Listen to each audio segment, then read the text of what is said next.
Towpath Distillery. Towpath Distillery, an award-winning craft distillery located in Akron, Ohio. Towpath Distillery focuses on high-quality spirits carefully made in small batches. Towpath's lineup includes an ultra-smooth, award-winning premium vodka, a small batch silver rum made from the highest-grade molasses, an American craft gin made with 9 botanicals, and a blended straight bourbon made from corn and rye. Towpath Distillery, now available locally and in 46 states. Visit towpath-distillery.com to place your order online or find an OHLQ retailer near you. Towpath Distillery, handcrafted, award-winning, small batch, local, and family-owned.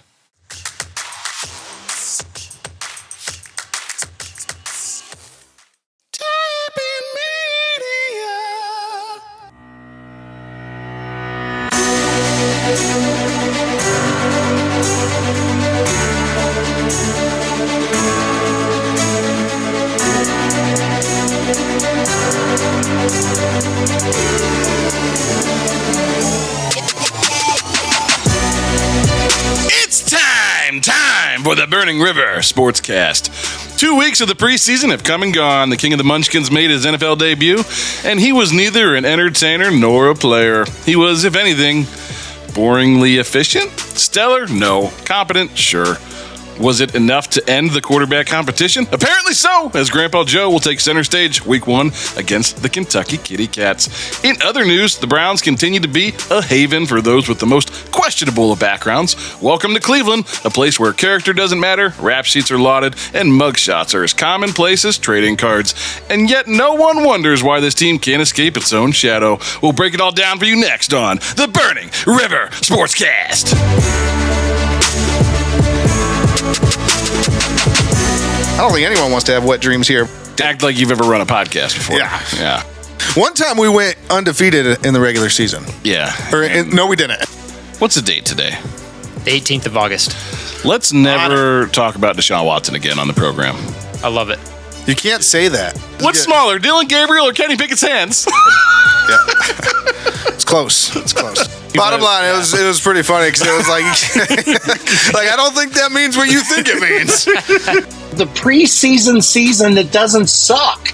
You know, this preseason does not suck. Let me recap this interview. Congrats on chapter of the year. Cliff, you're so old. I had a workout with this team not too far away from Cleveland.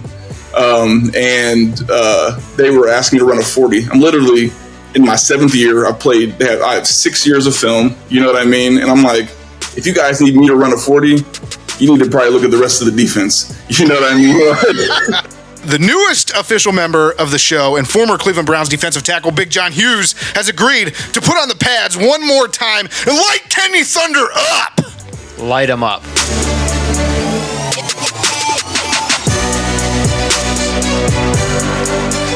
Welcome into the Burning River Sportscast, presented by the fine folks at Tapin Media. I'm Kenny Thunder, joined today by a man with so many daddy issues he should have his own podcast.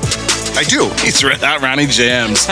On the board today, call him Daddy. We all do. He's Hall of Fame hard. He's the big bone man. Bone, I heard your wife was leaving you for a musician. How did you take the news? I killed that guy.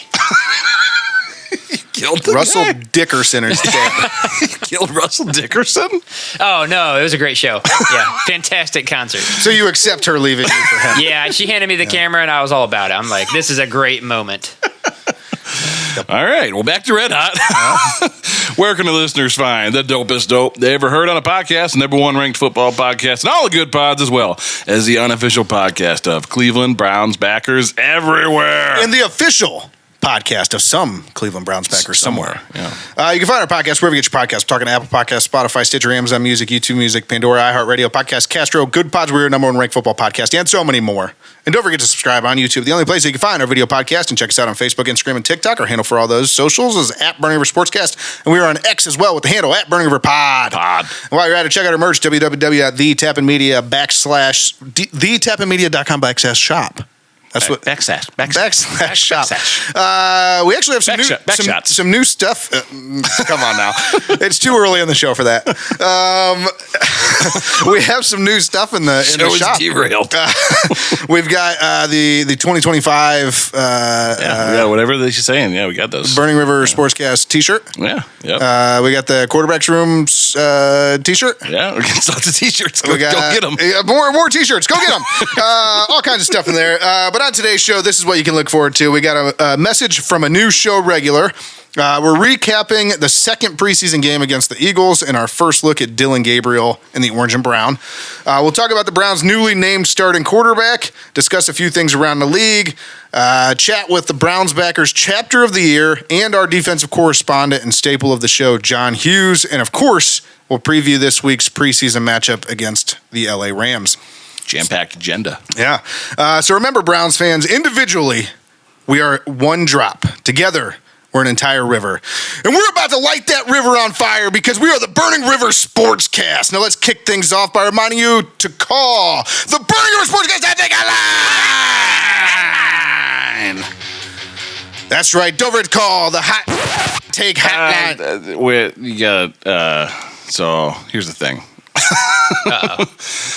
So the Burning River Sportscast Hot Take Hotline is currently down.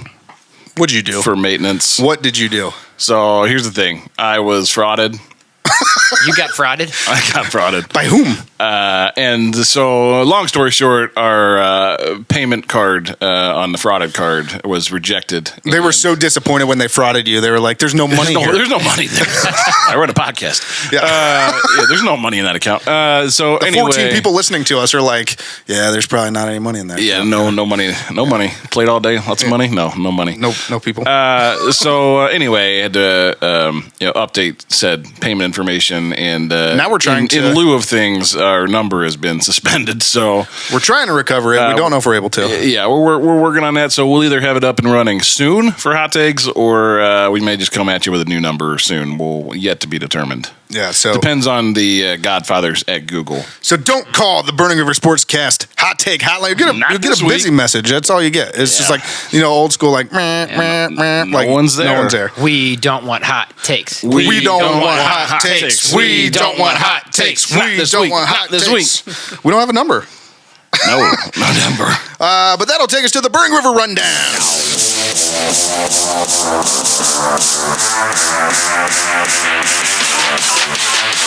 All right, guys, before we get into the rundown this week, we have an announcement that I said I would come back to in the show last week, and then I never did. Last week's show was such a mess that I opened with talking about the Mile High Browns backers logo, the new logo, which we never addressed. We're addressing that this week as well. And then we addressed some new additions to the show, which then we never addressed as well. Yeah. So I'm remedying that. First of all, apologies to this new regular on our show. There was no disrespect. I didn't mean to do that. Just our sheer incompetence. I'm just an idiot. So, yes. But here, I mean, without further ado, Macho Fan is joining the Burning River Sportscast. Hell yes.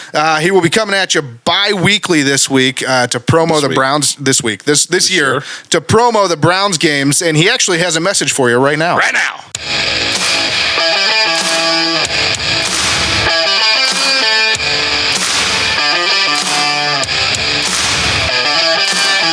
Oh, yeah. You know what time it is. Yeah, it's a 2025 Cleveland Browns season. Yeah, it's here. And it's going to be wild. It's going to be maddening this season, which also means it is season 4. That's right, season 4 of the Burning River Sportscast. That's right. And it's going to be held down by my man Kenneth Thunder, as well as Running Jams. The two are going to be keeping it real, as well as the man, the Bone Man, that is. And don't forget about our big defensive tackle, John Hughes. That's right, John Hughes is coming around. Also a personal friend of mine, Brown Strinati. He'll be around the show. And don't forget about all of you Browns backers from all over the world. We'll be tuning in every week, that's right, including yours truly, Macho Fan. We'll be there, or be square. So we'll see you for season 4. Burning River Sportscast, yeah. Oh, yeah. Go Browns!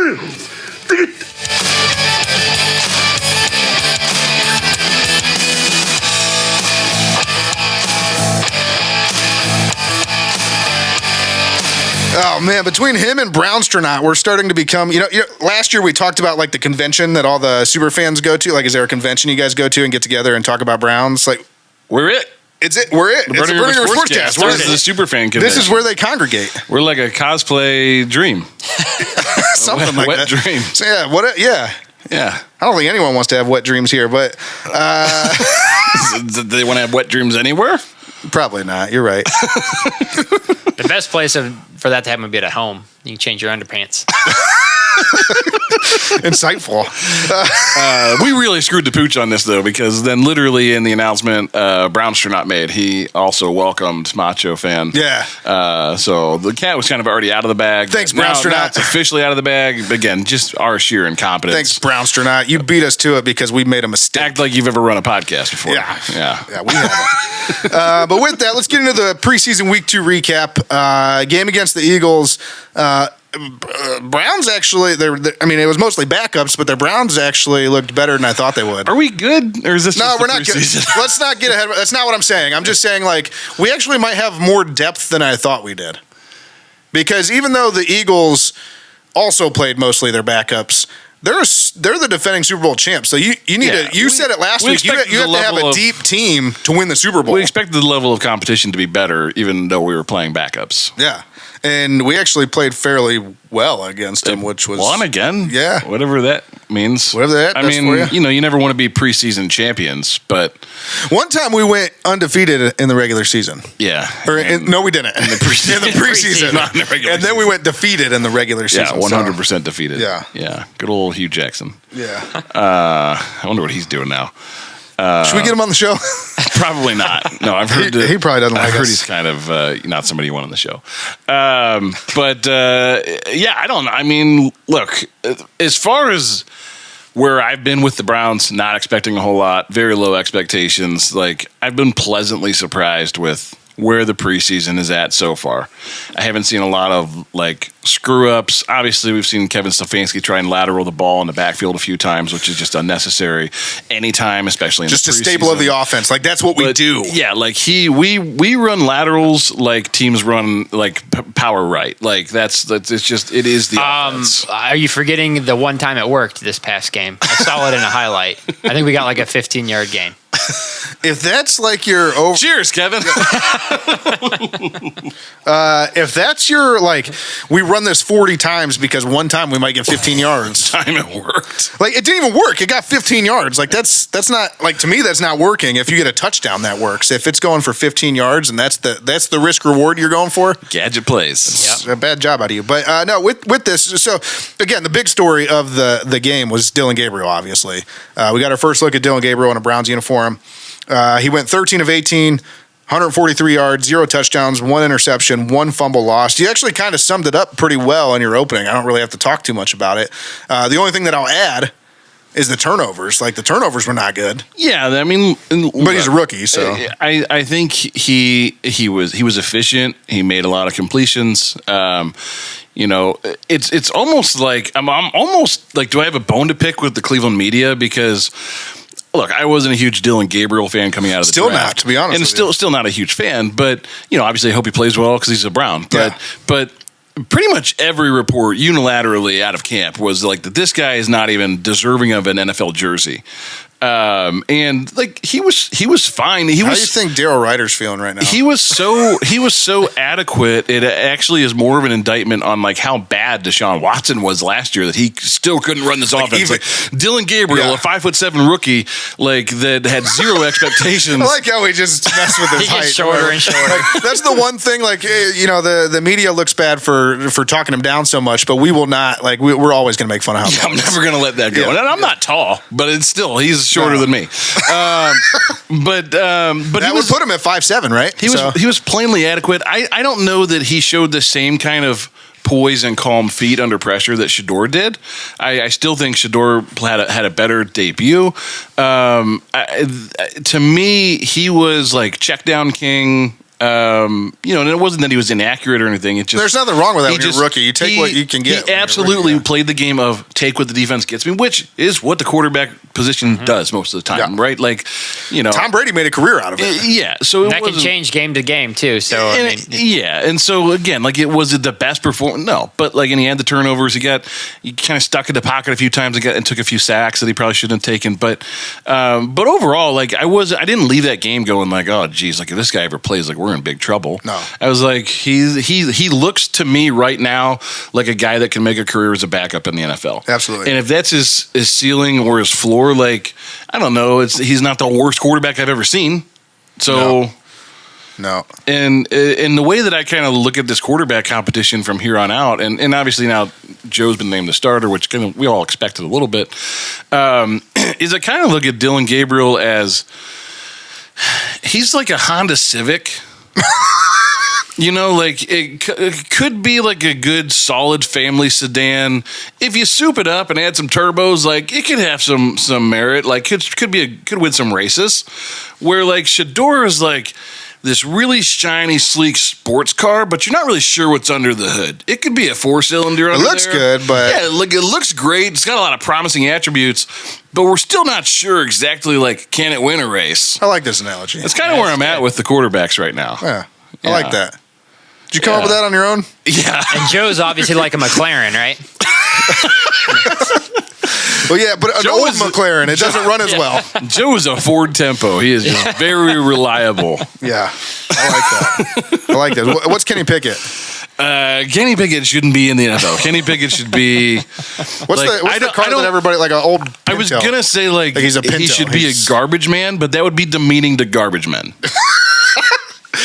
Yeah, you don't want to offend the working man. Yeah, like I got no quarrel with the garbage man. Quarrel with the garbage man. The garbage men are great. Yeah. Like Kenny Pickett doesn't deserve to be anywhere in their echelon. Yeah, he does have nice hair though. Nice hair for a garbage man. No, sorry. What does that mean? Any garbage men listening, I apologize. My co-host is a dick. No, again, I got no quarrel with the garbage men. They're great. Kenny Pickett is not. No. And then I just want to say this. The defensive line, it's early and it's preseason, but we have a lot more depth than I thought we had on our defensive line. The defensive line is very impressive. They are putting pressure on the quarterback. If this team overachieves this year, it will be on the back of that defensive line. I agree. And we already know I know Martin Emerson's not playing this year. He's done for the season, but our secondary has still got some guys that if you get the quarterback under pressure and force quarterbacks to make quick decisions, they can jump some routes and make things happen in the secondary. So I do want to say this about the secondary. Denzel Ward, by all accounts, is having a phenomenal camp. The reports coming out of the joint practices with the Eagles this week were like that he was locked down on the lake. I'll say this just about Denzel in general is like enjoy it. It's because that position's hard to play. It's harder to play as you get older. He's in year 8 or 9 now, and he's probably right now at the peak of his ability. And he's going to be a lot of fun to watch this year, especially, and hopefully next year. But like, just enjoy it because like there's going to come a time soon where everything that he offers as a football player is just naturally won't be there. Yeah. So like, don't take that guy for granted because he is one of the best, if not the best corners. This is the moment. And remember, you're in the good times when the good times. Yeah. Like he's the good times right now. I think he gets overlooked. I think because he's often on the one, and if he's locking a guy down, there's just no action. They can't throw the ball to that guy because Denzel Ward is so good. So he doesn't always show up on the stat sheet or in PBUs because they just don't throw the ball his way because you can't. So just like enjoy it because I think we're getting the best Denzel this year, like right now, and hopefully the guy stays healthy and has a phenomenal year. But it's just that success at that position is so short lived, and he's had a really nice run already. And I think we're just kind of right now at the tip top of where it's as good as it's ever going to get. Absolutely.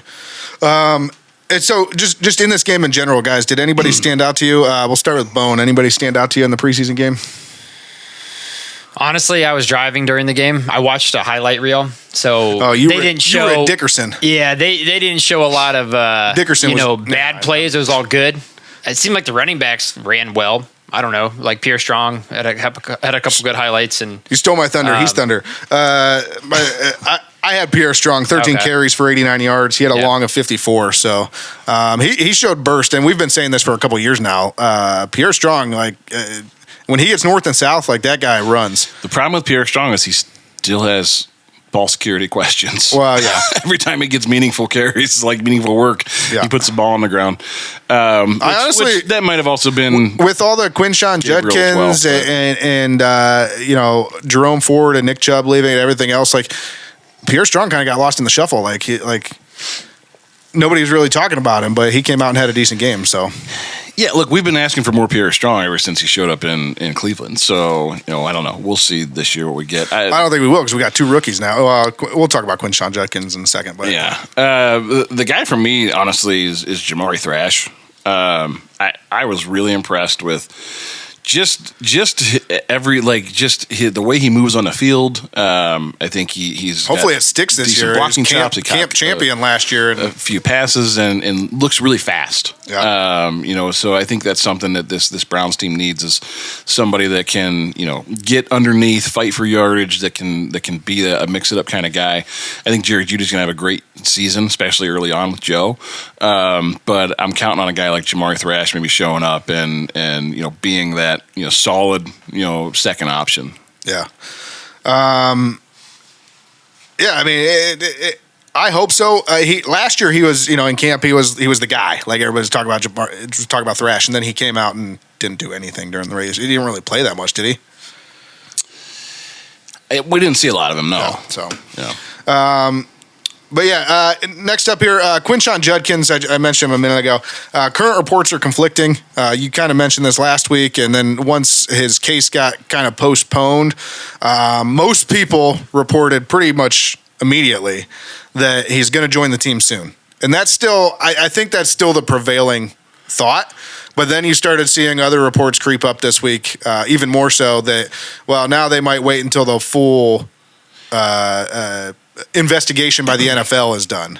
Yeah. So what are your guys' thoughts on this? Well, I think it's important to point out the fact that, from a legal standpoint, the charges were dropped. Right. Oh, I guess I should update that. Last week we were talking about the case being postponed until the end of the season, but now they've been dismissed because conflicting reports, which we'll talk about that too in a But second. that doesn't necessarily mean he's been completely exonerated. No. And we've seen the NFL do this before. They're going to absolutely, launch and do a thorough investigation. And there's a very strong chance that he will be still gets suspended Yeah. for 4-6 games, whatever the minimum is for that occurrence. And so, the contract thing is certainly up in the air. I've seen a lot of reports that indicate that, it'll probably come post whatever the NFL decides is their investigation, because there's likely going to be a suspension there. So the one thing I will say that he seems to have going for him is in the official release from the prosecutor's office or whoever dropped the case. They basically said that they had too much conflicting evidence about timelines. Sure. And I don't want to go into details because I'll be honest, I didn't read the entire thing. I didn't read the report. But in a nutshell, what I got out of it was that supposedly when the victim said that something happened versus when anything actually showed bruising wise or whatever the case may be were completely different timelines. Well, based on video evidence. It sounded like there was eyewitness evidence that at the time that she said something had happened, that she didn't have the visible bruising and stuff, which again led to just the dismissal of the legal charges to this point. Right. So, but again, that doesn't mean that nothing happened. Right, 100%. And the NFL is, we're We're not apologists for if Quinshawn Judkins laid hands on her at all. We're not apologists for that at all. no. He shouldn't be playing. But No. But and I think we've seen this play out with other cases in the NFL where even if it feels like and looks like there's not a whole lot there, we've seen players get suspended. Yeah. So it wouldn't surprise me at all to see him miss 6 games or whatever the case may be this year. So Hall last year, did he get suspended 6 games? I think it was the 6 lineman games. from Ohio State. I think it was 6 games. 6 games sounded familiar. And he was probably already signed. Bone, you're the fact checker. I'm just kind of trying to comparing the two if they're comparable at all. What happened with? I think you're right. I think it was 6 games. And I believe he was already signed when his issue came up. So it wasn't an issue. 5 games without pay. 5 games. Okay. So yeah, and again, that's another one where that ended up being thrown out as well. So. Well, that's what I mean. So just because there's not a pending, legal case at this point doesn't mean that he's innocent. Look at Deshaun Watson. All his cases got thrown out, and he got suspended a long time. Or that the NFL's not going to do something still too. Yeah. And truthfully, the NFL almost has to, because they have to continue to set the precedent that this is a zero tolerance type of behavior. Well, and even with the conflicting reports, you read the stuff. He almost doesn't even really put up an argument against it. He's just kind of it just seems like it's most of the stuff you read about this is something happened. We don't know exactly what, but something happened. Well, we know there was some kind of dispute and altercation. Right. We just don't know the extent of it. So, but yeah, I guess all that to say, I am fully expecting there to be some kind of suspension. So at this point, the contract talks being elongated doesn't surprise me at all. Right. But does he sign before the season starts? I would guess not, because from a negotiating standpoint, you have all the power if you're the Browns right now. The only thing you have going against you is if the NFL investigation takes a long time, you could potentially lose your rights to the player. Yeah, but you can always try to scramble at the end of the season before everything closes down to try and get something done if you still want to have some kind of future with this player. So you say no. But no, I fully expect that he'll be suspended 4 to 6 games, and then we'll see some kind of contract talk conclude after that. Yeah. I think his contract will get done before the season, but I agree with you on the suspension length. I think it's going to be 4 to 6 games, and we won't see him until October. So. Yeah. Yeah, not in that same vein, Isaiah Bond. Literally 2 hours after the Judkins news broke. After Isaiah Bond's news broke too, that his case got thrown out. Isaiah Bond signs a 3-year, $3.01 million contract with the Browns. He was once thought of as a sure first rounder this past year. Until he had sexual assault charges filed against him. He proceeded to go. That's a bad autocorrect there. He proceeded to go undrafted. It says undefeated in case anyone was wondering. But he went undrafted. Not go undefeated. No. Since then, the charges have been thrown out, though. And actually, this one I have more feelings about, and we'll get into that in just a second. But Andrew Barry's quote on this is, we've spent much of the last, I'm not going to read this whole thing. He basically said, we vetted this thing to the nth degree. We think that he's ready to put this stuff behind him and be a true professional moving forward. Yeah, I've heard that before. Sure. With their Sure. But what I will say, and what I was talking about just a second ago, is I read into this one a little bit, and I'm not one to sit there and I don't know what happened. That's what I'm going to say. I don't know what happened.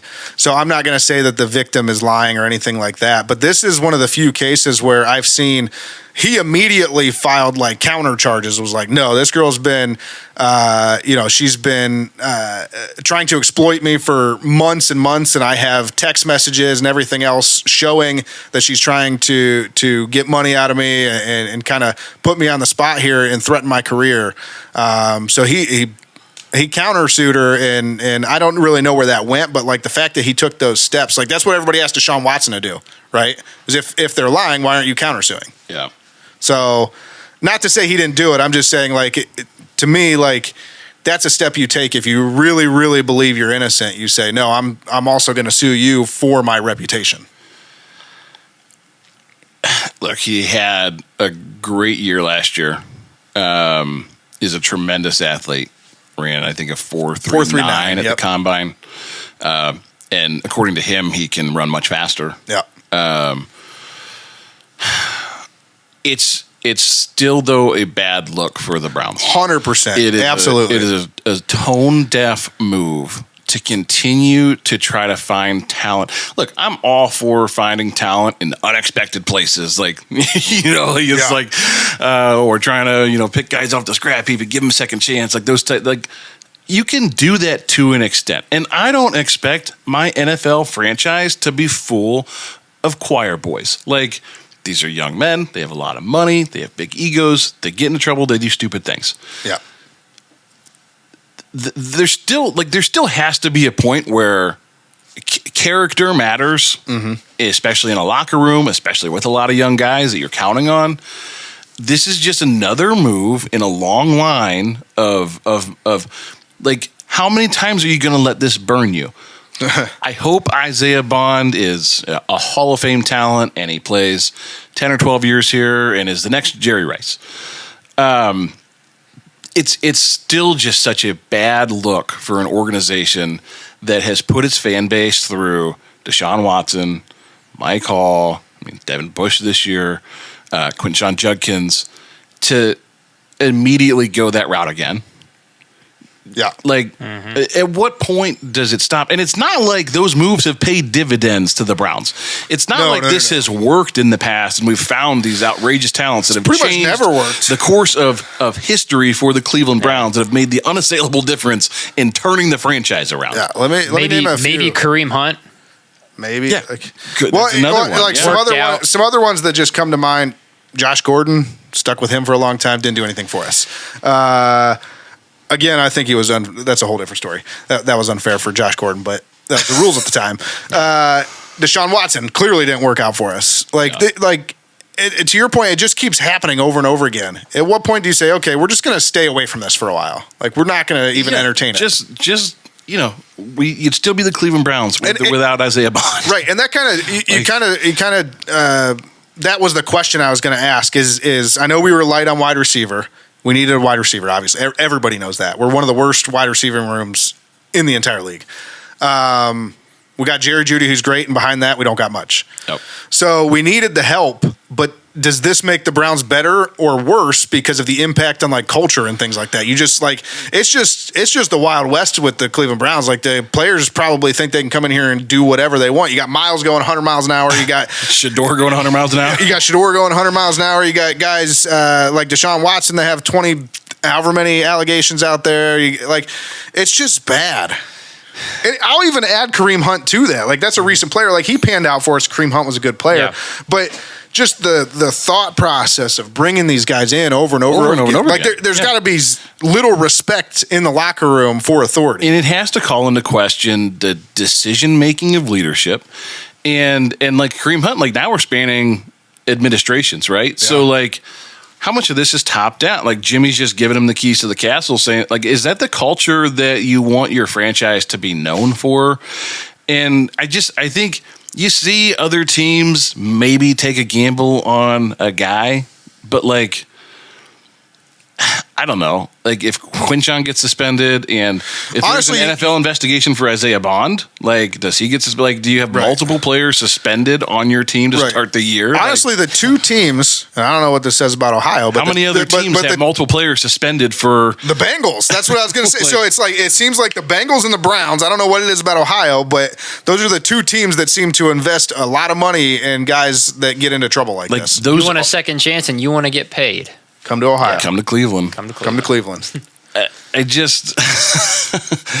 just baffling to me that, like, at some point, like, do you just say, like, we just gotta, for publicity's sake, we have to take a pass on this one. Yeah, he might be a really good player, but, like, can we do this to the fan base again? Right. Yeah. I'm with you. It's just crazy. And I don't want to talk about players getting in trouble anymore because it's kind of embarrassing, to be honest with you. It is embarrassing, and they're doing it repeatedly to this city and this fan base, and that's the shame of it all. Well, that's with Isaiah Bond. Like, even though those things that I mentioned and potentially, something didn't, whatever the case. As soon as he was signed, it was like a collective eye roll from all of the Cleveland Browns fans. It was like, what are we doing here? And what's really painful is we reached a point last season with Deshaun where it bled into the entire team, where the entire team was tired of the noise, tired of putting up with a guy that had all the allegations and the cases and all this stuff and wasn't performing to where it literally took over the entire season. Yeah. And, like, again, just like, how many times can you keep doing this? And I just look at, like, again, like if they lead the league in suspensions this year, like that's not something you want to lead the league in. Speak for yourself. You don't want to lead the league in like, hey, we're taking a second chance on guys. Like good teams might have one guy like that fits in and pans out and like, hey, we did a solid, we give this guy a second chance and it worked out great. Who was the last Super Bowl team that was like, pretty much everybody on the team's a dirtbag, but hey, we won the Super Bowl. Like, it's just not a thing that happens. Speaking of Super Bowl, like the Chiefs don't have this happen every year. Like, good organizations don't do that. And speaking of which, they cut Kareem Hunt. Yeah, that's where I was going with. Got rid of Tyreek Hill. They knew. Yeah. I don't know. But let's talk about the quarterbacks. Obviously, it's still the big conversation in the Browns organization here. First of all, thoughts on Dillon Gabriel in his first game. We didn't really get into it too much. I mean, we talked. I guess you summed it up, like I said, real nicely for us in the opening. But I mean, I gave you my analogy. I think that's where I'm. That's true. You did go with that. Yeah, I like it. The cars. So let's talk about his quote though. And we all know what we're talking about because it blew up for, and we'll talk about if that was warranted or not. But Dillon Gabriel, after the game, was being interviewed, and they asked him about how he kind of keeps his head down and stays focused. And he said, quote, "There's entertainers and there's competitors, and my job is to compete." So thoughts on this, guys? Was that a shot at Shedeur, or was that just Dillon Gabriel honestly answering the question, talking about more so the media and how there's guys out there trying to do, give hot takes versus him being in the room and actually competing to be the quarterback? Yeah, I think Aditi came out, who did the interview right afterwards, and was like, please don't read into this. Like, he was talking about the media. To me, and we talked a little bit about Shedeur in the press conferences last week and not necessarily winning the press conference, or at least I didn't feel like he handled those to the best of his ability. I don't know what his intent was. I don't really care. What I'm more worried about is if you're the quarterback of an NFL franchise, especially a rookie, especially one with expectations around, and in the midst of a quarterback competition, you need to be hyper aware about how you handle and present yourself in public. And it was a dumb throwaway thing, but like you can't do that. No. If you're going to lead other men. You can't be flippant with your choice of words. Okay, even if they say they don't, like the team hears these things. Sure, 100%. How could you not hear it? It hit social media immediately. Right. The NFL posted it. Like every site on planet Earth was posting that. It was like everybody gave the same collective eyebrow raise, like, whoa. Yeah, it's just one of those things that there was no real reason to say it. And if you want to make the point, there's better ways to do it. Choose your words more carefully and make sure you're very clear about what you're saying. You can't afford to be at this point in your career giving these like masked understatements and like letting the media run wild with it and play with it. Like it doesn't serve you in any way. Agreed. And that actually takes me back, like quarterback talk, all roads lead back to Baker. That takes me back to Baker. The one thing that I was always kind of annoyed with him is how often, especially when the Browns as a team were not playing well, he would like address things going on in the media. To me, it's like you're trying to be the starting quarterback. You're trying to lead this franchise. Why do you even give a shit what the media is saying? Like, just this whole quote wasn't necessary. Like, just be like, I'm just trying to compete. That's it. That should have been the quote. Yeah, to me, like Baker was more antagonistic with the media. Like it was a me versus the media. True. I just felt like this was a moment like that where it's like I'm going to take a moment to say like, hey, you guys out there are causing problems, not me. I don't even know that it was like meant to be antagonistic. I think it was meant to just be like, hey, look, I'm out here playing, trying to do my best, and like you guys can say whatever you want. But I don't know that it was meant to be like super antagonistic. So where like Baker almost thrived in that though. He thrived on the controversy. Well, that was what kind of he was like, go ahead and print something negative about me because like then I'm going to show it up on the field. And like, sometimes he did, and sometimes he didn't. I mean, there was a cycle of like people talking about Baker. There was play really well, and that meme that went around like and then he would kind of fall off again. They'd say mean things, and he'd overperform. Well, hey, now he's a top 8 quarterback in the NFL. So. Yeah, now he's top 8 in fantasy projections for the year. So we don't need that guy. No, we want to compete for Super Bowls. Here we are. We got Dillon Gabriel. He's almost as tall as Baker Mayfield, who was short. Yeah.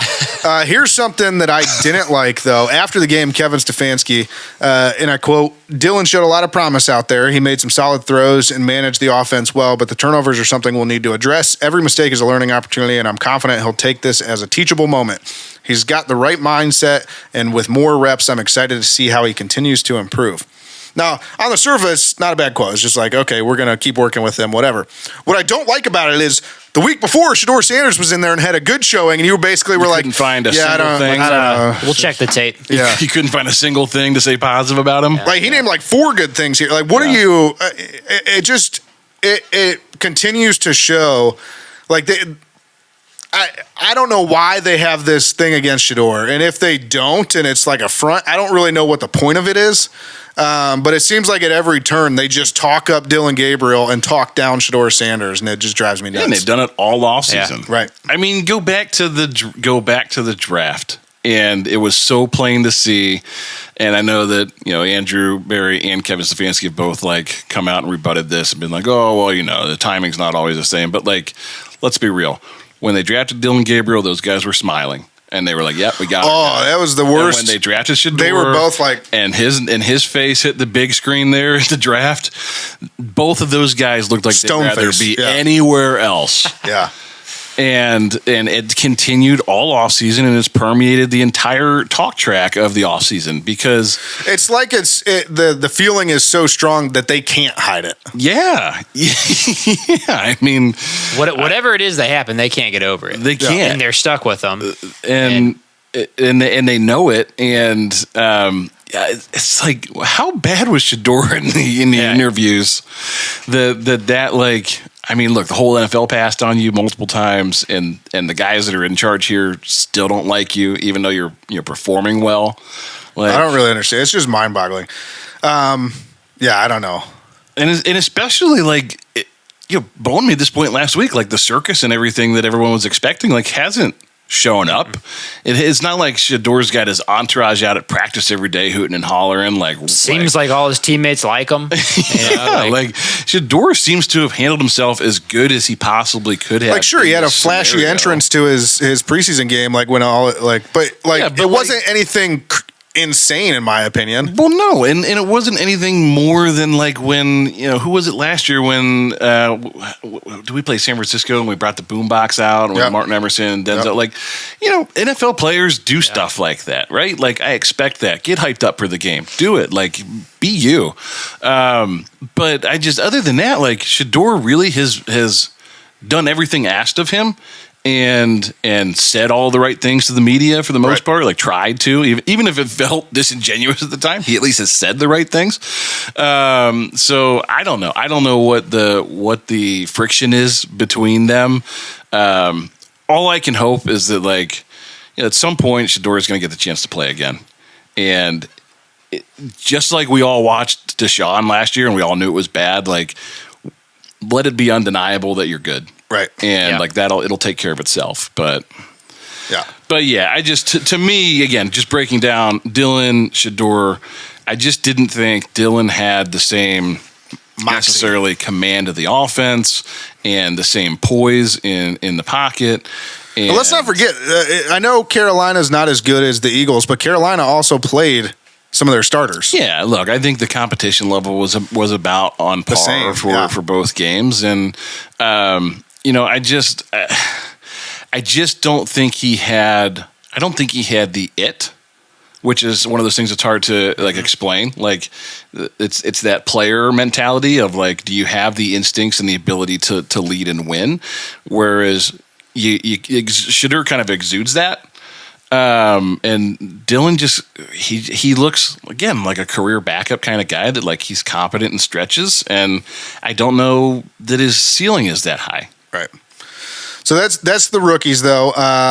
Besides that, Joe Flacco was named the starter. No surprise there. We all kind of saw that coming. Don't know if it's good for the team. We've talked about this at length previous weeks. If Joe Flacco wins you 7-8 games, that doesn't really do much for the Browns as an organization. So I'm excited to watch Joe Flacco, but I don't know that it does anything for us. The only thing I can figure is Navigate the first part of the season. Kevin Stefanski and Andrew Berry know they've outlived the average NFL life. Especially with the little amount of winning of they've success done. that they've had. Yeah. And so I think they're maybe thinking like, hey, if Joe can get us to 7-8 wins this year, that buys us another year.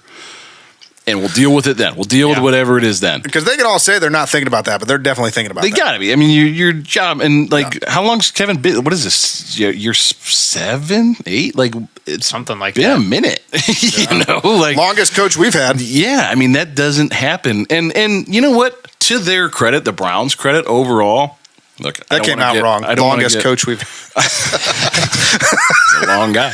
I don't want to get overconfident about the preseason, but if this team is okay this year, if they exceed expectations and overachieve to an extent, is that maybe the continuity aspect of why you keep a coach and a system around, even if they're not doing really well per se, but we want to keep You have to grind through stability it. in the You gotta- organization, and like it's starting to pay dividends now because you've had all these guys in these systems now for several years versus the turnover and start over new. Maybe that's the one kind of like overlooked like silver lining is the fact that these guys have all been together in the same series with the same head coach, same leadership for long enough that it matters on the field. I guess we'll see. Yeah, I feel like that's something Haslam has addressed in the the last few years that whatever every NFL owner strives for. So it's he's given them time. So Well, he's listening to the headlines too. Like before this regime, he's like Haslam was basically the laughing stock of the owners because it was just new coach every year, new front office every year. Like it's just wild. Yeah, well, and that's why you put up too with like the Deshaun contract. Yeah. And like continued swings and misses on some of these guys that have questionable backgrounds, because you insist on the stability and there might be some truth and some silver lining to that if this team is cohesive this year and plays well. Yeah. So we talked about the rookies. We talked about Joe being the starter. Kenny Pickett looking like he's trade bait. He's going to be cut soon, one of the two. So not going to talk about him anymore unless you have something to make fun of him. I just think he'll be Tiny hands. I think he'll be QB2 gloves. going into the season. I don't think he makes it to the season. I really don't. I think he's QB2 coming into the season. Fair. It's just the Brownsy thing to do. You're right there. It's the most Brownsy The only thing to reason do. I say not is because Kevin Stefanski did actually say this week, he said something along the lines of, I really would like to keep all four, but it's not realistic. yeah. Yeah. No, it's not realistic, which is why the Browns will do it. That's fair. That's perfectly fair. And then to round out the quarterback room, Deshaun Watson was posting running videos, and it just made me think, like, nobody cares. Nobody cares. Like, there's a meme going around right now where it's like, hey, guys, look, Deshaun Watson's posting running videos. Yeah, nobody cares. It's the Jurassic Park, like... What's the date today? The 18th of August.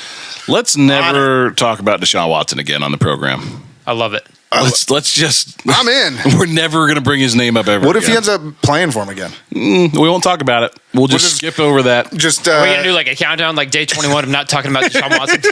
does that mean you talked about him though? If he does play again, Maybe. it's not going to be good. They're not Should going to we win. have a ticker up here on the back, like the workplace incident, like Yeah, the exactly. amount of? But like, should we actually put it? It's been up? 18 days since we Yeah. talked about I Deshaun like Watson. that. Yeah. I like that. Order a whiteboard this week. Yeah, Let's put it up I'm in for that. But in case you haven't had enough of us and the rest of Cleveland media talking about all the quarterbacks, the Cleveland Browns jumped on board as well, and they've created their own docuseries about the Browns quarterbacks this year called Man Under Center, and they released their first episode this week. So, I mean, Hard Knocks really has changed the paradigm.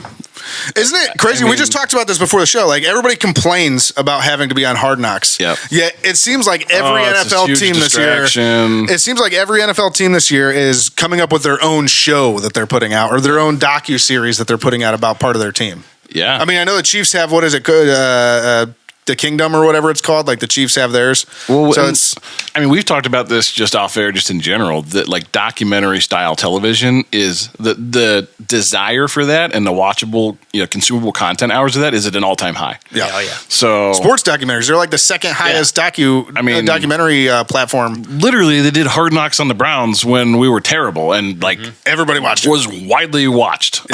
Well, the Netflix has the QB series and the wide receiver series, Yeah, and it's been maybe huge. 3 or 4 seasons already. For those are like produced by Peyton Manning. Those are phenomenal. Yeah, they're excellent. really well done, and people love them. So, yeah, I think local television is trying to get their nut for sure. Yeah. Yeah, so I mean, if you want to watch it. I'll probably check it out just so we can talk about it a little bit and just see what it's all about. If it ends up being terrible, I'm just gonna make fun of it because that seems like the Browns thing to do. Let's make a docuseries, worst docuseries ever. Do you think it starts with every morning they measure Dillon Gabriel? Did you grow an inch? 5'8" and a quarter. They're all on the door frame. Yeah. I hope so. Every morning he wakes up. I would watch it then for sure. Like I would definitely, yeah. And then they cut to measuring Kenny Pickett's hands. Man, What's smaller, Dillon Gabriel or Kenny Pickett's hands? Yeah. It's close. Yeah, all right, enough about the quarterbacks. Let's talk about the Rams game this week. And by talk about it, I mean, let's just say it's supposed to be a dress rehearsal.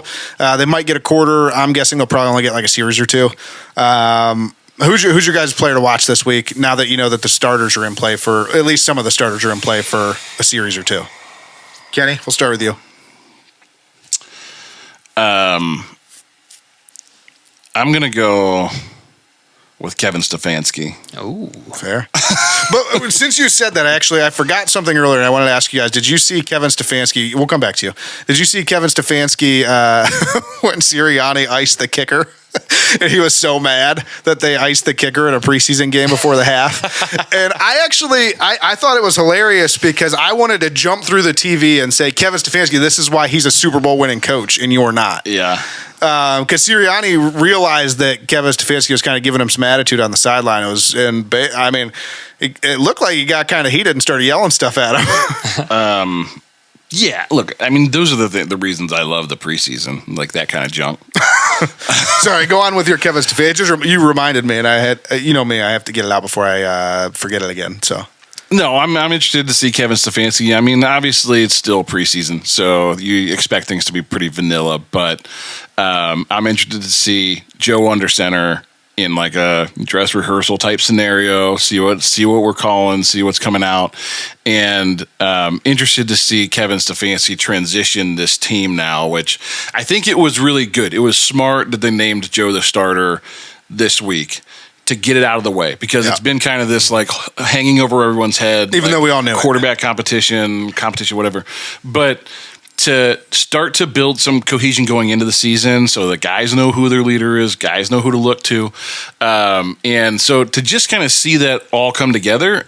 And Kevin's the head of that, right? Yeah. So I'm really curious to read between the lines on what he says before the game, what he says after the game, and how things go with the first teamers out there in a dress rehearsal setting. Yeah. All right, Bone. I'll go defense. We kind of touched on the D line and then the secondary, but I think our linebackers are still kind of up in the air. So Carson Schweisinger.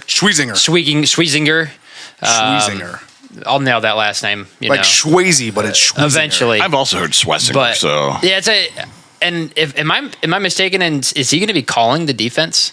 Have you guys heard that? I feel like I've heard that, but I don't know if he is or not. Well, we talked about it last week. That's what the talk around Cleveland media was. What he might get the green dot, but I don't think they've actually announced it yet. So I think that'd be interesting to see if maybe this game he is doing that in his time in, or however many series he gets, but. Yeah, so far he's been around the football a lot. So, is he stepping up, and is he going to fill, hopefully, that role of JOK this year? So fair. According to AI, Schweizinger is expected to wear the green dot. Nice. It's kind of a weird thing to type into the Google is just Will Carson Schweizinger wear the green dot, but AI was like, yeah, he will. All over. AI is wild, man. That's like one of my favorite parts about AI so far is when you Google things, you get much better answers than you used to because it brings everything together and sums it up for you. Sometimes it's way wrong though. That's true. You got to look out for that. You got to be at least a little smart. My player to watch is Joe Flacco. I just want to see he's getting kind of old, man. He's still going to sling it. How many interceptions we get? I don't know. We'll see. It's going to be a roller coaster with him, but it's going to be a good roller coaster. You guys want to take a quick trip around the NFL? I mean, real quick. Okay. Let's do it. All right, let's do it around the NFL.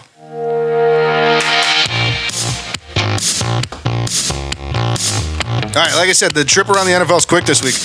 Some guy some announcer called somebody a beaner this week. Are you allowed to say that? I don't think so. He was just like making a play on his last name, though, right? Yeah, he was. It wasn't anything racist. That's why I said it just now. I think you can say it in that context. Yeah. Yeah. So it was the Colts game, and they have I want to say his name is Jacob Bean and Riley Leonard from Notre Dame, kind of battling it out to be quarterback number 3. They've got Richardson and Danny Dimes. On the roster, so those two are 1 and 2. Anyway, this Bean kid got in the game, and the Colts play-by-play guy, he went full beaner. He went full racial slur on him. I don't know that clearly wasn't intentionally. You can't say that. A racial slur, like he wasn't making the point. Because it was like an ethnic conversation. Yeah. He was just kind of making wordplay on his name. But it's like, your last name's Thund and we call you Thunder.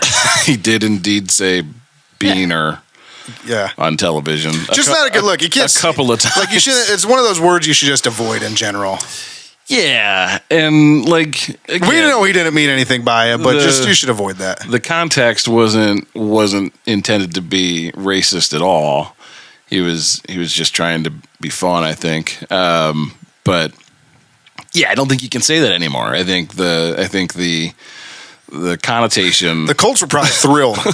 They were like, yes. You just have to avoid that kind of thing these days. It's just because everybody's so hypersensitive to it anyway, and now it's become an epidemic. Was national media talking about this at all? Oh yeah, it's all over social media. That's why I brought it up. Sure. Rick Venturi, I think, is the guy's name. Yeah. They said that he's not going to face any kind of penalties or disciplinary action. I was just talking about the guy. Well, that's nice. At least they're putting it in context, and they're actually giving this guy a break. Because I feel like 4 years ago he would have been shunned. Right. Yeah, at the height of the Me Too and stuff. Exactly. With everything going on. You just can't say stuff like that anymore. I mean, it's kind of like where we joke around and we add Hull to everything, like you're Ronnie Hull. But Hull's not bad yet. Maybe one day. Adding to nobody. Bean Nobody at home knows what the hell you're talking about right now. But yeah. Yeah. So, but now it's become an epidemic because also Greg Olson was talking to the GM of the Bears, and he called him his good friend Beaner as well. His name is Bradley Bean, I think. You can't just. And you can't say that. So now everybody in the NFL's hey, y'all don't say that. Making racial statements. Yeah, stop saying that, guys. Yeah, it's not a good look at all. Look, here's bottom line. It was a little bit funny. Bottom line, it was pretty funny because it was I don't think that means what you think it means. But yeah, it's good to. I had to talk about it because everybody was talking about it. But yeah, guys, you know what I want to do right now? Well, I would add. Oh, we're doing more. Sorry. We got to talk about this some more. No, not about the Bean thing. But Ashton Genty, I think, gets 7 carries for 35 yards. Is he not on bust watch anymore? I think he's officially off. He's back. He's back. He had 35 yards in a game, and he's off bust watch. He's officially off bust watch. So there's that. People are wild, man. But yeah, you guys, you know what I think it's time for? Also, he was running guys over. So I don't care what you have to say anymore. It's time for a Browns backers interview. It is? Yeah. Is that starting already? We're starting right now. It's happening? Right now.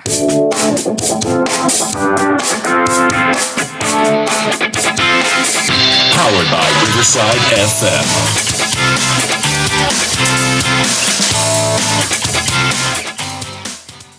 All right, so we're back with another edition of the Browns Backers interview series. This week we got Browns Backers Chapter of the Year, Mile High Browns Backers. Cliff, how are you? Ronnie, Kenny, how you guys doing, man? Doing well. Miss you, Cliff. Yeah, it's been a minute. I miss you guys. It has been a minute and stuff. since the night of the draft. Yeah.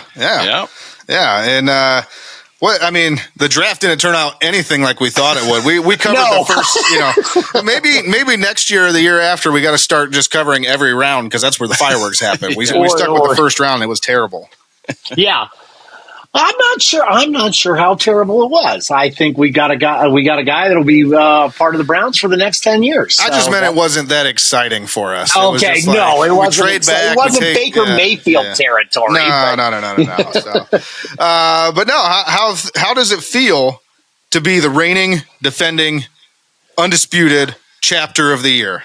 It has been a fantastic ride so far, and I can't wait to keep displaying that right there. Bring that. Can you bring that to the camera real quick? Oh my God, this thing's pretty heavy, but I'll do my best. Here we go. Cliff, you're not as young as you used to be. Don't hurt yourself. You're old. There we go. There, and I apologize for all the reflection and stuff, but that's the chapter of the year belt. That's pretty dope.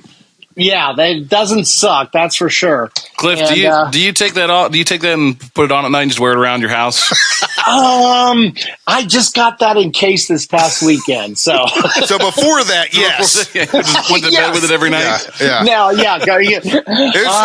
talked about power moves on this show. He would just get out of the shower and strap that thing up and walk around like that's right. Belt only. And now everybody has a picture of Cliff that they wish they didn't. I apologize. No, but so being chapter of the year, I understand. You guys got recognized for that. What came along with it? Didn't you guys have something with you got a party thrown for you? Yeah, we got a party thrown for us that happened on February 22nd. The Browns sent us. Let's see. We had Bridget Lindor, the young lady that hosts everything. Yes, Linton. Yes, thank Lindor. That was Francisco Lindor. Yeah, Cleveland stream of consciousness. Did she marry Francisco Lindor? Is that what happened? She probably could. She could marry anybody. But and then Joe Schobert, former linebacker for the Browns, he lives now in Castle Rock, Colorado. He came on that day as well. We were able to invite 100 people. The Browns fed us.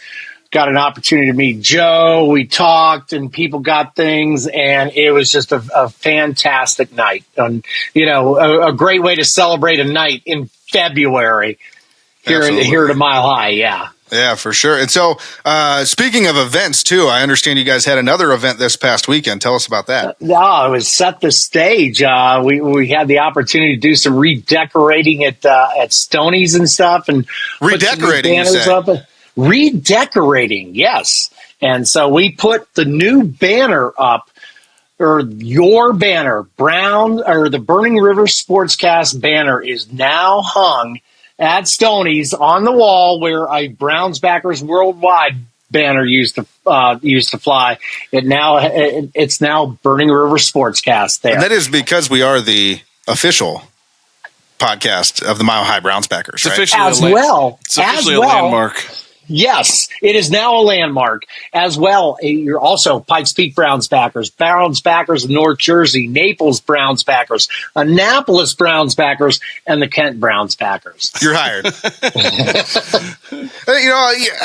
I wasn't going to list them all, but you did, so I accept. The official spokesperson of the Burning River Sportscast. Yeah, Cliff Colson. No, I mean, and that is something that we started doing. We want to definitely make sure you guys are taken care of. So, you got one of our banners. It's out there. It's flying, and you get to point to it and tell everybody to come listen. We appreciate you hanging that up for us.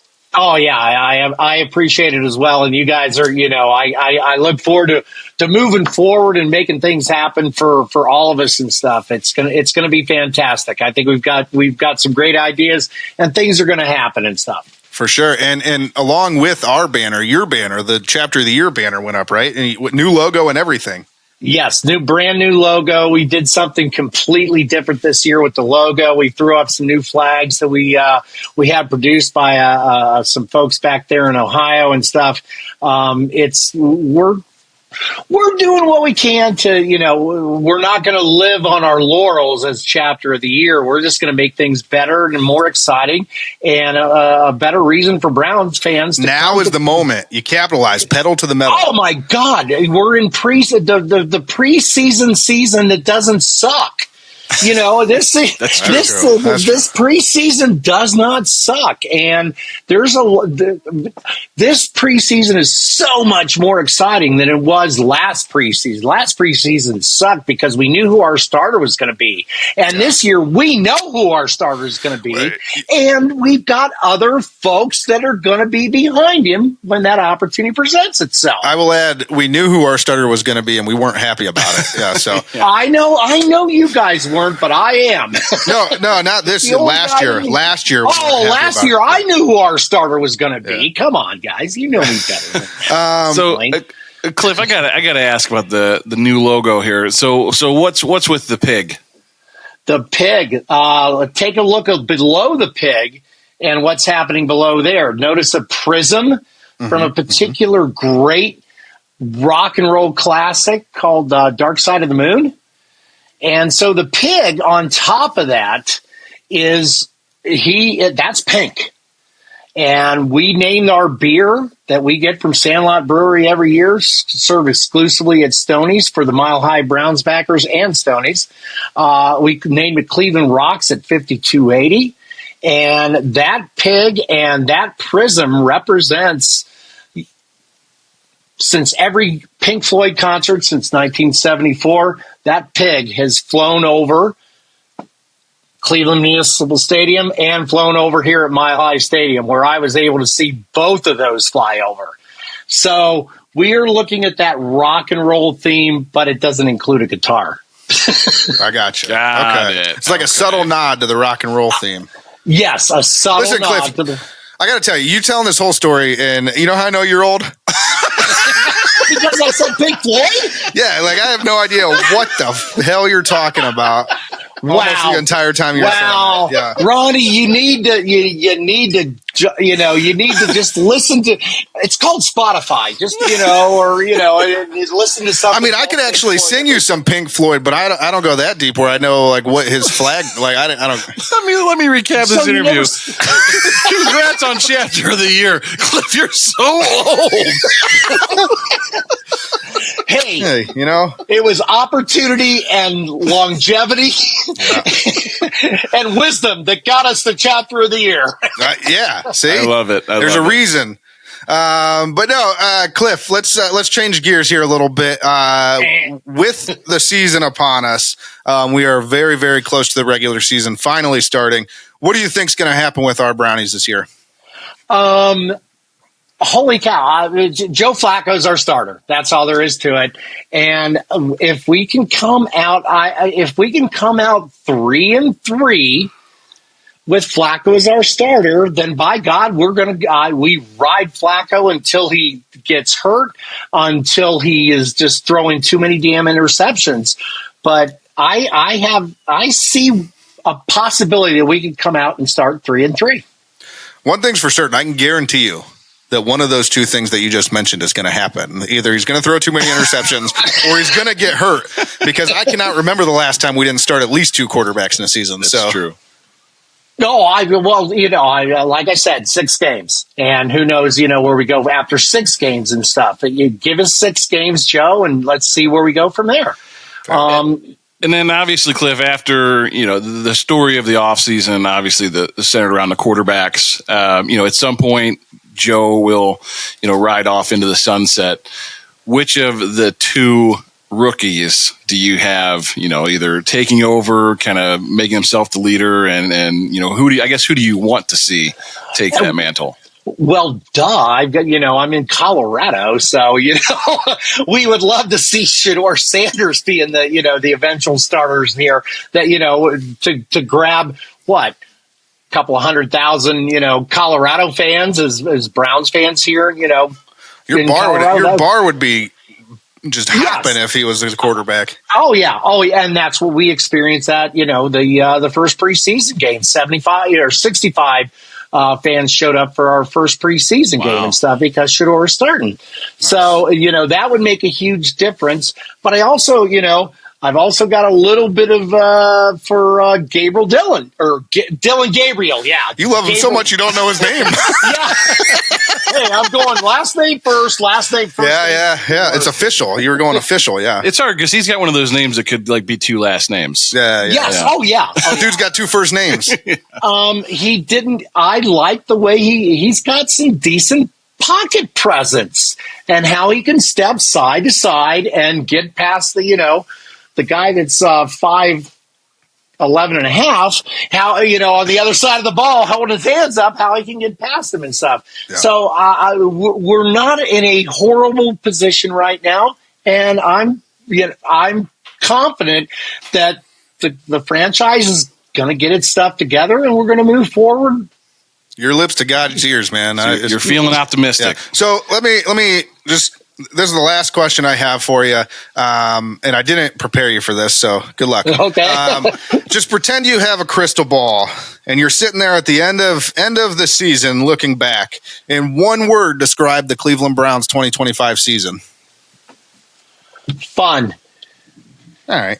That'll work. That was an easy way out, Cliff. Yeah, it was an easy way out. But I accept that.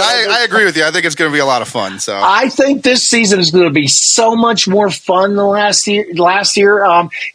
I hope that we are looking at here I am going old again. That 1979 season before before Cyber Bowl 81 and stuff, where we we finished 7-9, 9-7, just right out of the playoffs and stuff. That was a fun season, and I think we're looking at another one of those. Only over a decade before I was born, but right, yeah, I know you're so young. I have to keep, we have to keep going. He's a child. No, I agree with you, Cliff. I think it's going to be a lot of fun this season, and it's easy to say you're going to have fun when you're chapter of the year. Yeah. So yeah, look, I want to double click on this one more time. Just for anyone. Yes. Cliff is one of the hardest working guys in the business. Absolutely. And we've got the chance to know, obviously, a lot of the Browns backers, but, well deserved last year, Cliff. You guys did an awesome job and looking forward to see what you guys put together this year. We know a lot of hard work, sweat and tears, being a Browns fan goes into everything that you guys do. And, we appreciate you and everything you guys do out there. Awesome job. I appreciate it, fellas. And I look forward to working with you guys all year long and being a part of this and watching you guys all season long. Absolutely. Thanks, Cliff. We appreciate it. All right. Take care, fellas. Go Browns!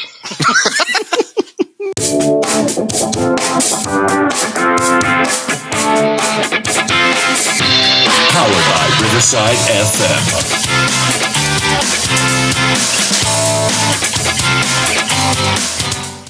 Good talking to Cliff. Huh? Ladies and gentlemen, Cliff Colson. Yeah, he's just seared into my. I'm the one that brought the image to light of him wearing his belt around the house when he gets out of the shower. Now it's like, you mean Cliff wearing the belt dong out? Yeah. I didn't quite put it that way, but you said it. You said it. Now it's even worse. Love that. It's even worse. But I like how you brought it up that it was going to impact his daughter's wedding. I did it on air, but now everybody knows that I asked him about it afterwards. But, whatever. Behind the curtain. Yeah, behind the curtain. Pay no attention to the man behind the curtain. Guys, there's David Njoku autographed jersey giveaway. There is? Ooh, that's a good one. I haven't heard about this. Well, it's on our social media. Oh. I finally put it up. Tell them how we get entered here. You can be entered. Well, apparently you can be entered all kinds of ways. Initially, this was a YouTube thing, but I think we've changed that. Well, we've opened this one up because we have another giveaway for a Myles Garrett item to do later this year. So for this giveaway, we actually wanted to open it up to all of our social media. It's open to everyone. Yeah, you can enter. There's still some incentives on being a YouTube subscriber. YouTube subscribers get 25 bonus entries into the giveaway. But basically, go to our social media, check it out. Whatever social media you're on, you have to like the post. You have to be following us on that social media. You have to be following Primetime Sports and Framing on that social media. And you need to tag a couple friends so that they know about it. I know this sounds like made up numbers. Like you get, 25 bonus entries. We do have a software program that computes all the entries based on the actual activity on social media. And to be fair, I actually spend way more time than I should to go through and kind of manually make sure that they're adding up correctly. So. Yeah. So just so you're aware, it's not like we're just like, hey, you get free points. No, like if you're a YouTube subscriber, there is noted. an actual calculation that takes place. Yeah. For these drawings. Yeah. So make sure you're subscribed on YouTube so you can get those 25 bonus entries. But at the bare minimum, go to our social medias, interact with this with the post. Make sure you're sharing it out there, tagging your friends, doing all those things. So and we do actually send these out. We do. There's a lot of that's been going around on social media where there's a lot of these pages and shows and things that do giveaways and then never send anything out. We actually do follow through on sending you whatever we promise we're going to send. I don't know if we end up posting some of those. We posted some of the interviews. What's weird is we've asked people once they receive them to like send us things back, and oftentimes after last year we didn't get anything back. Really nice things. We don't get anything back from them. They're like, I think the first year that we gave something away, though, we got the ball. I think the first year we did an interview, and I don't know if we posted it or not, but it's. I don't remember. But the point is, we do actually send them out. Follow through on sending these out. They're real people. That is actually one other thing. You can fun fact. I could tell when there's bots that try and enter these things, That's true. And we sift those out, and we software is an amazing thing. Yeah. So get entered to win the David Njoku jersey. Oh boy, you know what it's time for? I bet you're going to tell us. It's time for the return of our defensive correspondent, Big John Hughes. Oh, yeah.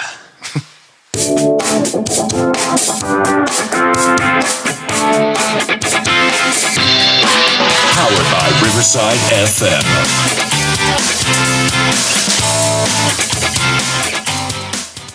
All right, guys. Again, so we're here with defensive correspondent John Hughes. John, how are you? Pretty good. How we doing, guys? Good. How you been? How's the offseason been treating you? That's been pretty good, man. I've stayed busy. Got a lot of kids' activities now. Been doing a lot of stuff with the Browns throughout the summer, doing like Legends football camps and different things. So been staying busy, staying active for sure. Is that like a full-time job now? I know that they've kind of they've really embraced the like alumni or legends or whatever they call it. Is that like a full-time job for you now? I wouldn't say a full-time job. I get up there when I can. They send different opportunities, come up and do camps and different things. So it's been pretty cool. Definitely picked up the past couple of years for sure. Yeah. Did you win any flag football games this summer? Well, I was more of the coach, man, but we definitely had fun doing the drills and getting after it. It was actually cool. We were up in Canton for the we had a clinic and they were doing the flag football championships on the other fields, on the Canton fields, was pretty cool. So got to check that out a little bit. Nice. Yeah, flag football is really growing. Yeah. Well, and good thing too. I think it helps more kids. Oh yeah, most definitely. My daughter's starting her flag football season on Sunday. Well, yeah, because Ohio high school made it an official sport now. I think so. Girls flag football, isn't it? Yeah. Yep. Do you guys have it? Is it available down at the high school? Like, I don't know what high schools have joined so far. So do you guys have it at your high school? Yeah, so there's a few schools that are opening up for women's flag, for girls flag, and I actually got my daughter in co-ed flag football. So she did track this year, and then she's in flag football. She's 4 years old, so getting started early. she's just beating up on all the little boys. She's like, I'm way better at flag football than you. Pretty much. We'll see how it goes. But she had her first practicing game on Sunday, so we'll see. We've been practicing a little bit though. That's awesome. Nice. So in addition to being our defensive correspondent this year, big news, John Hughes is joining the King of the North competition this year. So, John, are you excited about this? Oh, yeah, most definitely, man. I mean, hearing about it from last year and knowing how exciting it was going back and forth, pretty excited about doing it this year. You do know the loser gets punished, right? Oh, yes. I have heard about the punishment for sure. So just to recap, because I know Kenny loves when we recap the punishments. The first year, he had a gross of eggs, 144 eggs thrown at him in the Muni lot before a preseason game. The second year, he had his entire head and beard shaved off.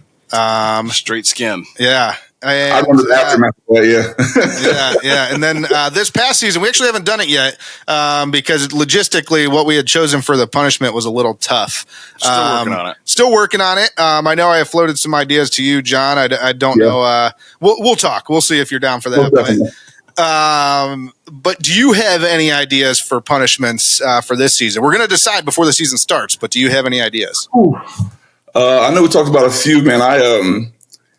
I still think the one that we talked about before was like probably one of the better ones, just because it was hard watching that season anyway, when it was going on live. So I would say watching the 1-15 and the 0-16 season again every single game.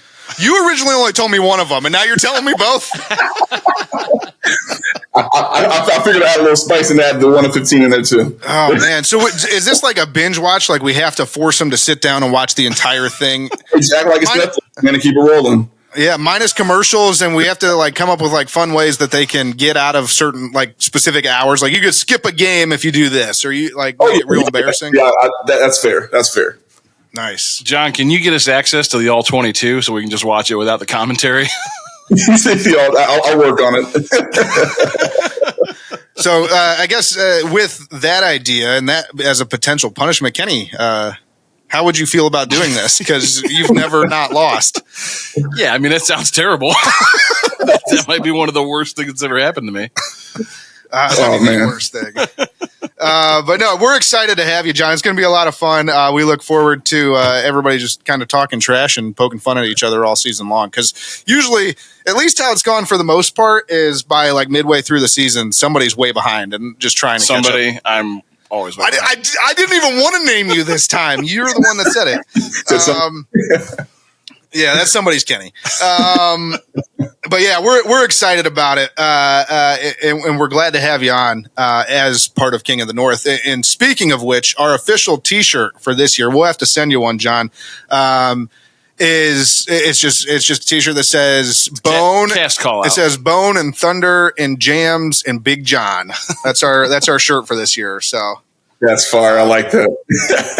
Yeah. So we'll have to get you one of those. But back to your original duties as defensive correspondents. Do you have any thoughts on the defense this year, and specifically that defensive front? Yeah. Definitely excited about what Mason Graham's been doing and so far in this preseason. Definitely getting to see him a lot more, being a rookie, getting a lot more time these first couple preseason games. And overall, just the defense looking solid. I know, we haven't seen a lot of the starters, maybe a little bit in the last game, but not so much yet. But from what we've seen, it's been looking great. Really excited about the season coming up. It's preseason's always kind of hard to tell what you're going to expect in the season. There's been years where we've gone undefeated in the preseason, right? And then, looks different. Defeated in the regular season. That was the 0-16 season, wasn't it? Yeah, exactly. Yeah. So it'll be interesting to see, man. Even with the quarterback play, right? I know that's been the huge topic throughout training camp. Both quarterbacks looked, pretty good for the most part.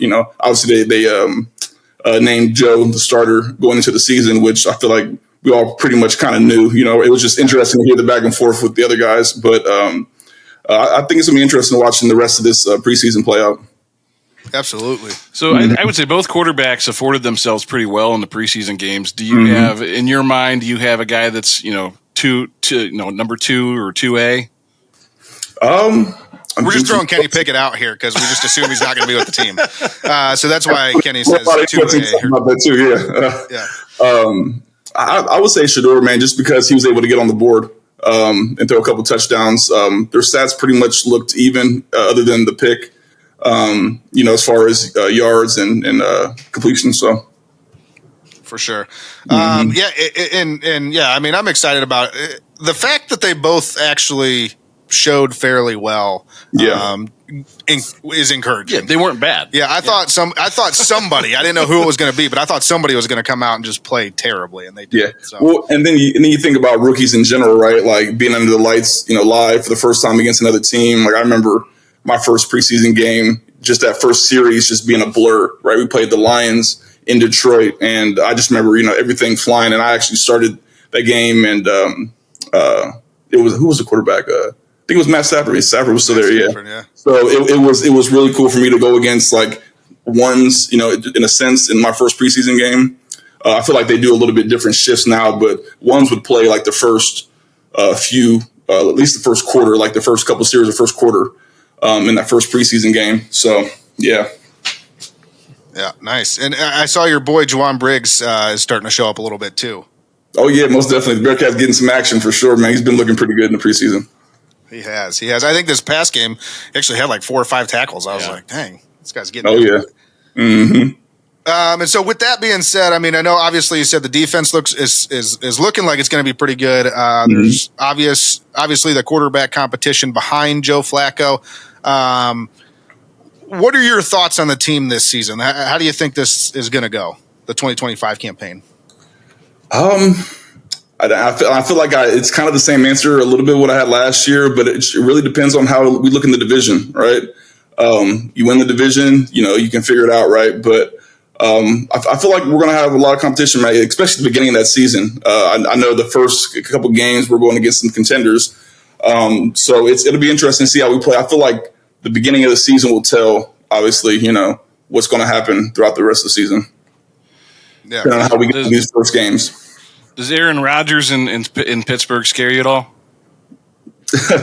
No, not really. Maybe if you're talking about like prime Aaron, but I don't know, not really. I was just over there smoking Hallowooska. I've been hearing more about that stuff, man. John's like, I'm going to get me some. I have guys that I play with that are actually taking some of those trips and everything, and it's pretty interesting. Every time they tell you a story, you're like, maybe you're onto something. John's got the lowdown. It sounds like. John's like, I'm gonna take my wife out there though. It's gonna be a trip for the both of us. Yeah. Oh man. No, I think you're right. I think the beginning of the season is obviously the hardest stretch of the entire season is right out the gate for the Browns. So it's going to kind of set the tone, and we'll kind of see where things take us. Definitely. Hey, John, so obviously Miles got paid in the offseason. You think he's like, when that happens on a team, does that guy like, bring in catered lunch to like the defensive line, like all during training camp, like do fun things like that? I guess it depends on the guy. Some guys can be a little bit more selfish, I guess, in a sense when it comes to sharing their money they got paid a little bit, But I can see Miles being one of those guys that gives back for sure. Definitely broke the bank though. Man, it was really nice whenever you get to see a defensive lineman, especially a Browns defensive lineman, get broke off like that. It's pretty cool. Well, TJ Watt got paid immediately after that, just a little bit more. So, who got the better deal, Cleveland or Pittsburgh? For a while, right? Yeah. Who got the better deal though, Cleveland or Pittsburgh? Oh, Cleveland. Just for sure, obviously. Yeah, no, obviously. That wasn't a trap question at all. No, I'm just kidding, John. All right, John. So if you kind of we're gonna imagine that you have a crystal ball here. Fast forward to the end of the 2025 Browns season, and you look back. Use one word to describe that season. Magical. Oh, I like it. Yeah, I like it. I feel like it's always one of those. If you think it's going to be negative going into the season, you're probably right. It's one of those. It's leaving it up there, leaving it out for the guys to make the plays and figure it out, right?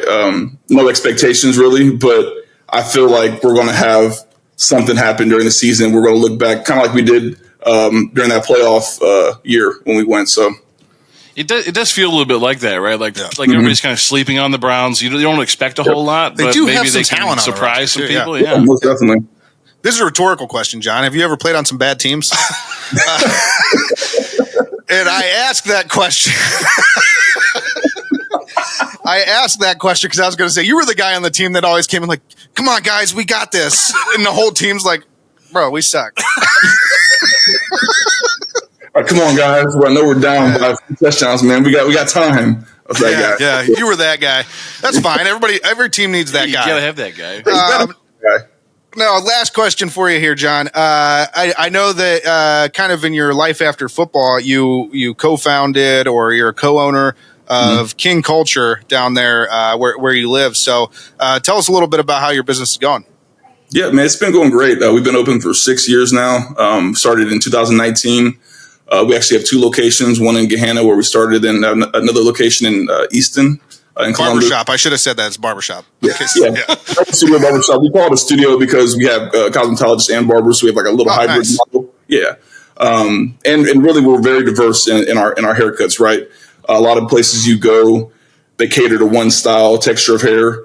We cater to all, like all are welcome at our shop, and our barbers are well groomed and cutting multiple grades of hair. So it's a pretty nice place, for families, father and son trip. You know what I mean? Come to get your haircut. So cover across the board. Absolutely, King culture. Everybody, check it out. That's why Big John always looks so fresh. I mean, look at him. Try, man. Try. Every time he's on the show, I'm like, could this guy get any more handsome? Life after football has been good to you, John. Yeah, man. Trying to make it good. Well, listen, John, it's been great having you on. Obviously, it's always a blast having you. One last just food for thought as we sign off here. Since you're part of King of the North now, just remember, it's like if a dinosaur is chasing you. You just can't be the slowest. Outrun the slowest guy. Yeah. And we all know that if we're looking around the table here, Kenny's the slowest. So, John, when's the last time you ran a 40? Ooh, a 40?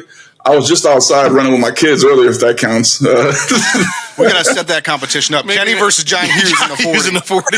Yeah, that's not a punishment. That's just something I want to do.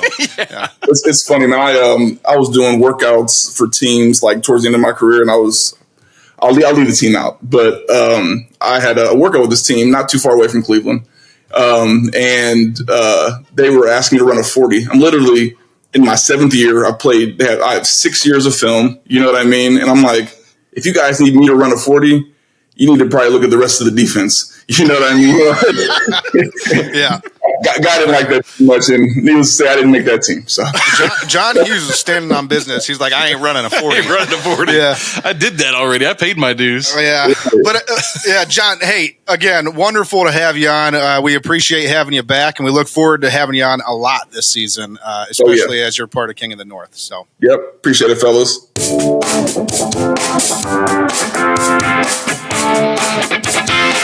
Powered by Riverside FM.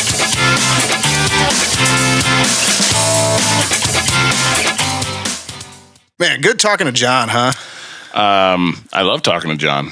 That's why I'm excited that he's part of the show now. And I know, listen, before we get to the end of the show here, we kind of hinted at it in that segment a little bit. I started to talk to John about it, but we hadn't finalized it yet, so we didn't actually talk about it, but I'm going to talk about it right now. This is an amendment. Yeah. To last year's. We have officially decided what Kenny's punishment for King of the North will be. The newest official member of the show and former Cleveland Browns defensive tackle Big John Hughes has agreed to put on the pads one more time and light Kenny Thunder up. Light him up. That's right. The punishment for losing this past season will be Kenny getting his block knocked off by Big John Hughes. They're gonna put pads on. John's gonna hit him. Senior hit style. Kenny, are you excited?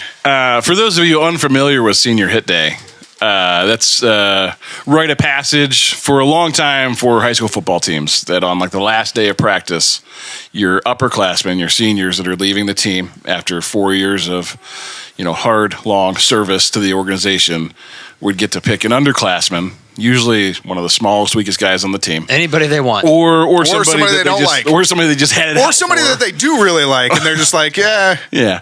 And basically, my brother-in-law hit me on Senior Hit Day, so. Yeah. I got hit by, How many times did you get hit?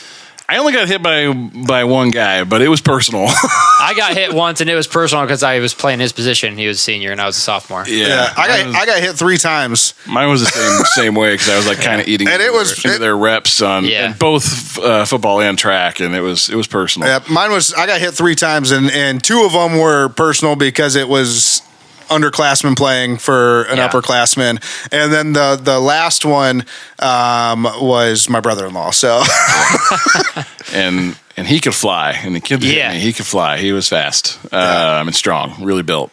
Yeah, he took it to me.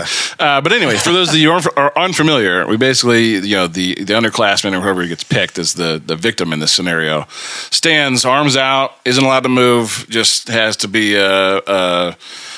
stationary target. Put a bunch of pads behind him for someone to just absolutely clobber. Yeah. To be fair, we were always instructed as the guy getting hit. They're like, "Hey, make sure you like start to fall back when they get close to you, so that it doesn't like not full impact here." Yeah, I mean, there's ways you can not kill yourself. That's This may sound like hazing. It absolutely was a form of hazing. Yeah. It was in good fun, like you were full pads, so it wasn't intended to actually kill anyone. But it's been outlawed, unfortunately, in most places at this point because of other hazing rituals that have gone awry. But we're bringing it back at least one more time. Bring it back. And in this case, I'm going to get senior hit day style tackled by a former NFL defensive tackle. Are you excited about it? I'm excited. You might actually die. Full disclosure, so like I was the one as we were kind of thinking about the punishment for this year and trying to work out the logistics on our previous ideas, was the one that suggested this. And Guys, he's a glutton for punishment. And I kind of thought at the time like it probably wouldn't happen, and that if it did happen, that John would kind of like ease into it and take it a little easy on me. But like we just got off the phone with John. And like he's excited. Yeah, he was just talking shit to you, man. He was just literally talking. He actually said, "I might kill you." Yeah. So the plan is for him to hit me 3 times so that we can get good video footage of this. And John was like, "Are you sure you want me to hit you multiple times?" Because it was like, we should probably start with 1 and see how you feel. John's like, "I don't know if you ever played in the NFL before, but like this is going to be different than when you played high school football because I'm a grown ass man." He's like, "You do know I was an NFL defensive lineman, right?" Like I used to eat quarterbacks for lunch. Like it was my job to be one of the biggest, strongest guys on the field. Yeah, like his job was to be mean and to dismantle other I'm men. pretty excited about it. Like I don't. Of all the punishments, I'm most excited about this one. This is really exciting. Yeah, so I'm hoping I don't get like a serious concussion, but We'll talk this up all season long too. I think we're shooting for like October range, so we don't have an actual date picked out yet, but we're gonna be talking this up until it happens. So yeah, it's gonna be. Kenny's just gonna every week his butthole's gonna get a little bit smaller and. Look, I'm optimistic that I'm gonna make it out of this thing and be able to walk. As long as you don't fly over the padding. Well, what I'm most worried about is Big John just landing on me. Like the impact, the initial. I hope he does. That'll be the best part. The initial impact is one thing. I'm more worried about just an NFL lineman landing on me with his full body weight. You know, the type of tackle that they've outlawed in the NFL now. You can't land on quarterbacks. When He's like, that's how I learned how to do it. Like, this is probably not going to end well for me. Basically, what we're saying is it's over for you. You'll never lose again because you'll be dead. I'm not going to lose this year, that's for sure. Yeah. That's what you said last year and the year before and the year before. I'm going to beat John Hughes in King of the North, and then I'm going to tackle him next year. That doesn't have the same impact. Literally not the same impact. All right, guys.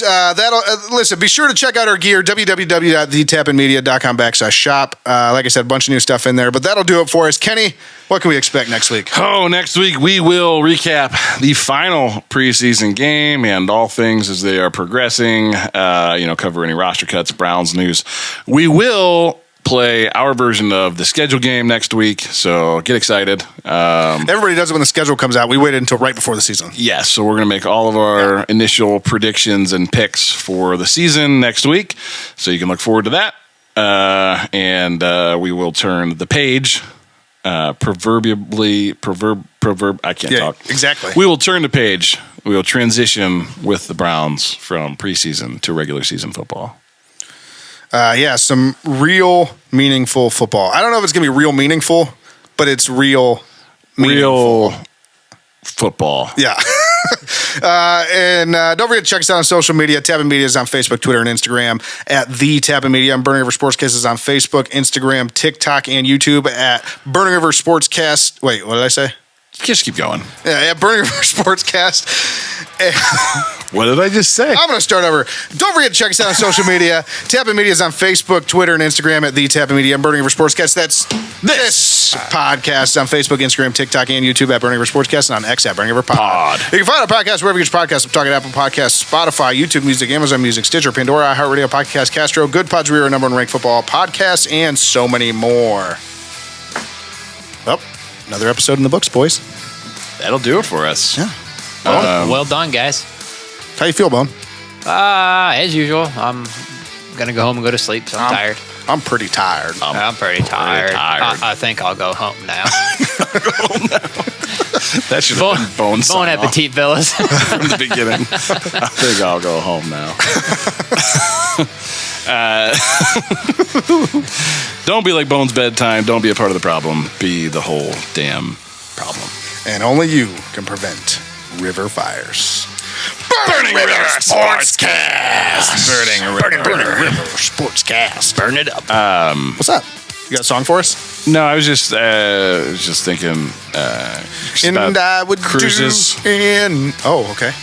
I was just reading that from 2009 to 2019, 212 people fell off the cruise ship. Whoa, that seems like too many. Only 48 ever made it back on board. Whoa! So you fall off, you lose. Don't fall off a cruise ship. That sounds like a part of the problem. That is the whole damn problem. Wow. Burning Rivers. Burning Rivers. Good night, Cleveland. Good night, Cleveland. Good night, Akron. Quiet on set. I now have two loves in my life. Big city living and a voodoo woman named Phyllis. I didn't think we'd be getting into Brad Pitt's ass. I can't even say it. I didn't think we'd be getting into Brad Pitt's ass. Yeah, didn't think we'd get in there. We talk a lot of analingus on this show. So put your right foot in and take your right foot out. Then put your right foot in and shut the hell up because it's not time for the hokey pokey. It's time for the Burning River Sportscast. Motorboat? You play the motorboat? You motorboat son of a bitch. You old sailor, you. You know what I was thinking during that interview? What were you thinking? Nothing, because you don't have thoughts because you're a brainless idiot. Wow. My name is Uhtred, son of Uhtred. By the way, I want my foreskin back. It doesn't matter what you think. Women's Guide to Anal Sex, and it was the second edition. Who makes the second edition? The weather outside is weather. The other one, the finger eating food fingers. Oh my God! My house is full of shit! He's shit everywhere! Yes. Ejaculate all over my body and my genitals. Yes. Oh no! We suck again! You don't need fundamentals when you got heart. and Jesus. And Jesus. That's right. Touchdown. Number Anyways, one. What do you mean funny? Funny how? How am I funny? it's going down. I'm yelling yelling timber. Goddamn jets. Should we start a meat podcast of like The meat pod. slow roasted? The leads are weak. Leads are weak. Fucking leads are weak. You're weak. That we should send a team of oil core drillers a la Armageddon to Mars to have them access the newly discovered reservoirs of water trapped 7 to 12 miles under the surface that, when released, will cover the entirety of everything on the planet less than a mile high. All I do is win no matter what. Erroneous. Erroneous on both counts. Oh, Lord. I mean, last year when I won and went home, my wife's pants hit the ground. Wow. But damn! Well, I'm sorry, I hijacked your segment for a second to do some good podcasting. You know why, mister?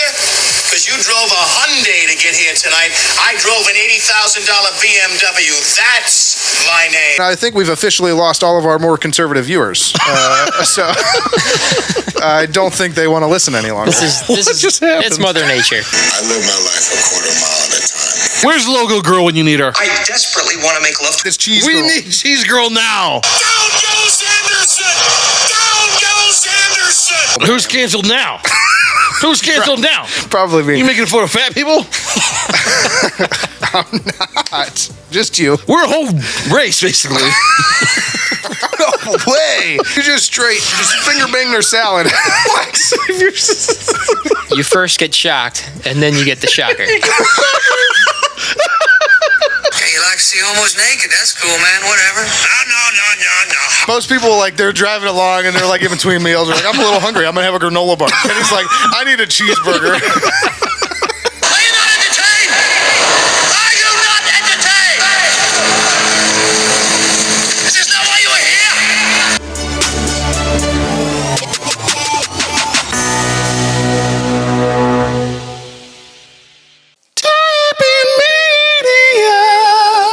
Today's episode was brought to you by Towpath Bourbon. Towpath Bourbon, made from corn, barley, and just the right amount of rye. This blended straight bourbon whiskey is designed for the real bourbon lover.